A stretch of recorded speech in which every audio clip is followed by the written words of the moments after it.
Hi dear friends, today is Friday, May 10. Let's look at the charts for the euro and the pound sterling and discuss what's going on.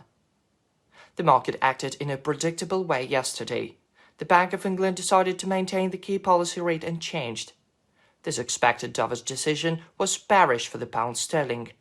Indeed, the sterling fell against the US dollar, but these did not affect the euro. Later, Governor Andrew Bailey held the post-meeting press conference. He confirmed that the agenda for future rate cuts is valid. Market participants anticipate the first rate cut in June, so the pound will receive a helping hand. I've already told you that the British economy needs a breather. I mean lower interest rates. It doesn't make sense to keep interest rates at current highs as inflation has been ebbing away. Anyway, the market responded to the Bank of England statements in favor of British pound. The MPC members voted 7-2 and thus kept the setting the same. No surprise. Let's look at the economic calendar for today. The data on the UK GDP has been already released. The figures for the second quarter and for March were stronger than expected. That also propped up the pound because the Bank of England has an argument to venture into monetary easing. So, the rate cut will give a fresh impetus to the UK economy, which is creeping out of the crisis. Besides, traders cheered an increase in UK industrial production, though it was expected to contract. No reports are scheduled for the Eurozone. The euro is stuck in advantage to extend its upward move. As for the US, the only report worthy of attention is a Consumer Sentiment Index by the University of Michigan. The index is likely to worsen in May. If it's come true, this will be bearish for the US dollar. In turn, the pound and the euro will gain ground. Meanwhile, the economic data doesn't benefit the greenback. Now it's time to discuss the technical picture. The euro is still trapped inside the channel.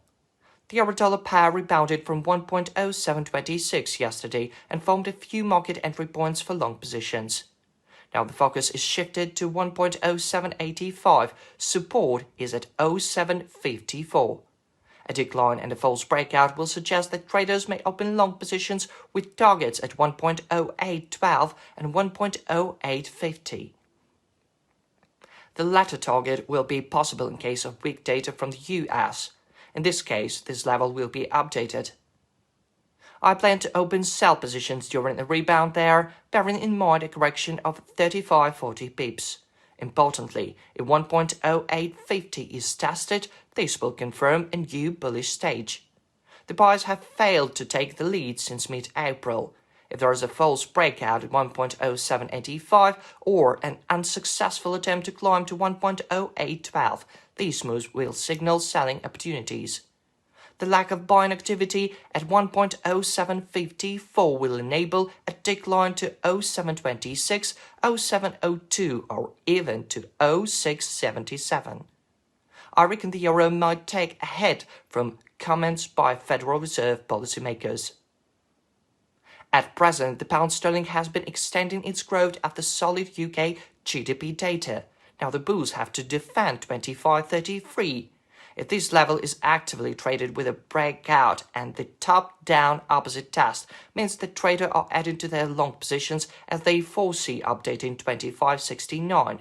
The ultimate target is seen at 26.06. From there, I will sell bearing in mind a correction of 30-35 pips. Short positions are planned with targets at 25.69 and 25.35. It's too early to say that the pound sterling has completed a bearish stage. The lowest target is seen at 24.90, where I expect buying activity. I assume that the instrument could get locked inside a wide sideways channel. Still, on the condition of a false breakout, I want to plan long positions from 24.90 with the aim of earning 20-25 pips. If there is no activity at 1.2490, I will cancel opening long positions to 24.48, where the bulls were active yesterday. Good luck and have a nice weekend.